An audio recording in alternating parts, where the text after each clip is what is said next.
Hello guys, so welcome back to my channel. So for those of you who are new to my channel, my name is Aya and I'm a Bento mom. I make fun and creative lunchboxes for my daughter Zion. I'm also into gardening and homemaking, and I also love food, travel, and shopping. So if these are the things that interest you, please keep on watching. So we're actually back to bento making. Today is actually the start of Zion's enrichment classes. So these are actually classes that they're doing in preparation for this coming school year. So for this week, I actually decided to do a series.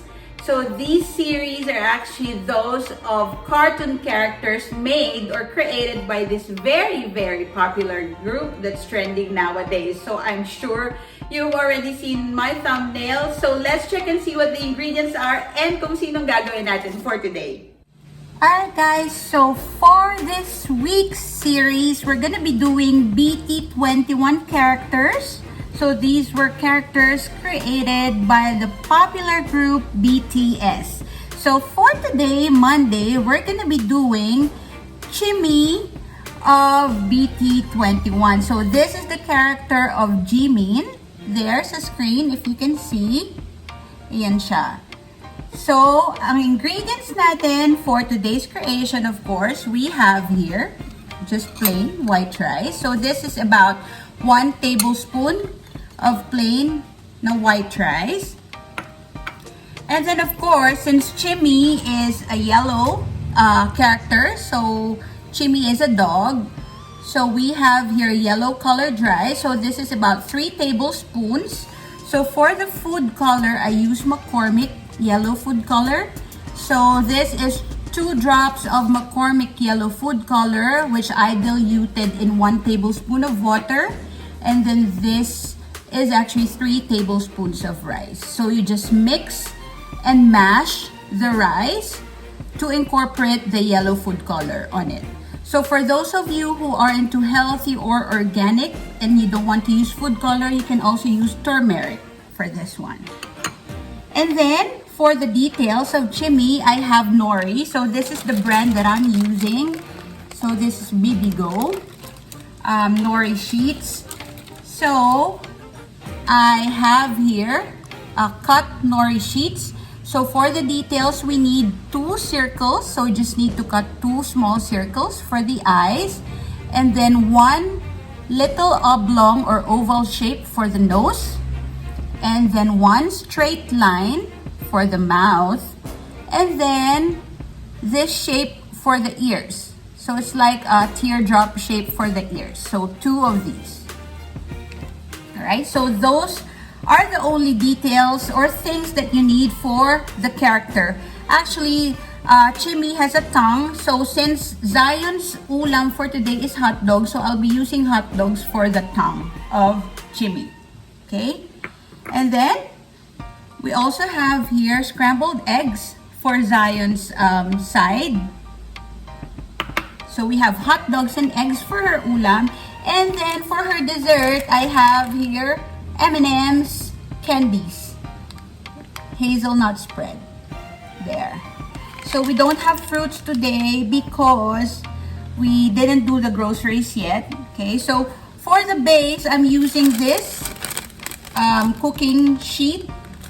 So I'll put the link of where I was able to buy this one. So I got this one from Shopee, but I'll be putting the link in the description box. And then of course we have our cling wrap here. Okay. And we'll start doing our bento box. So the first thing that you need to do is cut a piece of your cling wrap. There. So this is actually the secret to bento making, because when you use the cling wrap, you can actually mold the rice better. So we'll put the yellow colored rice here. So again, this is 3 tablespoons. And then we'll wrap it inside the cling wrap. So just press it against your kitchen counter or a hard surface that you're working on. And the shape that we need to create is like a big circle or round shape. So I'm just pressing it against the kitchen counter. So when you're working on your kids' baon, make sure that you wash your hands, and of course make sure that your work area is clean. So this is how it will look like, right? And then, so we'll set this one aside, and then we'll get another piece of our cling wrap, and then we'll mold the white colored rice.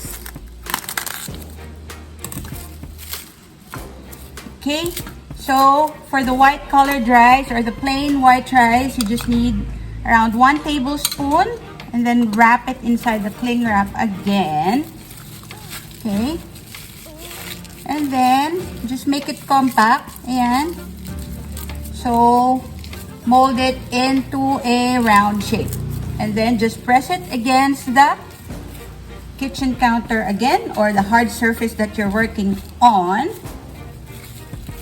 So we just need a smaller round shape or a smaller circle for this one. Okay, so this is the smaller circle. So this was the bigger circle. It will appear later as like this because we'll put it on top. Okay, so these are the only things that you need to mold, and then we'll start preparing our bento box. For our bento box, I'm using the Yum box here, Panino. So this is color lotus green, and this is how it looks inside. There. So it has 5 compartments. So we'll be using this one. So for the base of our bento creation, we'll be using this cookie sheet or baking sheet. So I'll just cut a portion of this one into a square shape. Just right enough to fit the main compartment. So here you go. So you can also use lettuce. Kung nakita niyo na yung mga previous bento creations ko, I use lettuce sometimes. There. And then, the next thing that we need to do is to put the bigger circle here sa ating bento box. There you go. So make sure that your hands are clean, again, when you're working on your kids' baons. Okay? And then just right on top of that one, this one will be putting the plain rice. So we've molded it into a smaller circle. Okay. So we'll be putting it on top of the yellow colored rice. There. Okay. And so before we put on our nori or the details, I want to put the side dishes or side ulams first. So this is hot dog slices. These are hot dog slices. And then this is scrambled eggs. And then in the middle, we'll put the M&Ms. So this is for the dessert. So again, you can use any food that you want for your kids' baons. So for me, I use cooked hot dogs and scrambled eggs because ito yung easiest to cook or to prepare. So we'll put the details now. So once we've already put the side dishes or the side ulams here, we'll now put our details. Just because when you put the nori sheet already here, then it might be possible na nagka-crumple siya or nagka-crinkle. So it's better to put it last.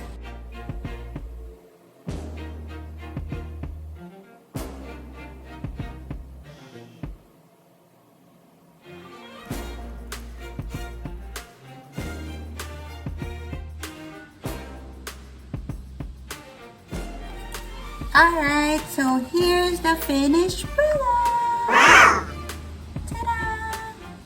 So for the tongue, I just cut a very small piece of the hot dog into like a half circle. So for the tongue, and then I just put like a straight line using nori. Just so it's it will be the tongue ni Chimmy. So there. There you go. So very easy. There. So that's it for today, guys. So I hope you learned something new again today, and I hope you enjoyed what we did today. If you did, please like and share this video para mas marami pang mag-try mag-bentoing. And also, please don't forget to subscribe to my channel and hit the notification bell para palagi kayong updated if I have a new video upload. Thank you very much for watching, guys. See you in my next vlog. Bye!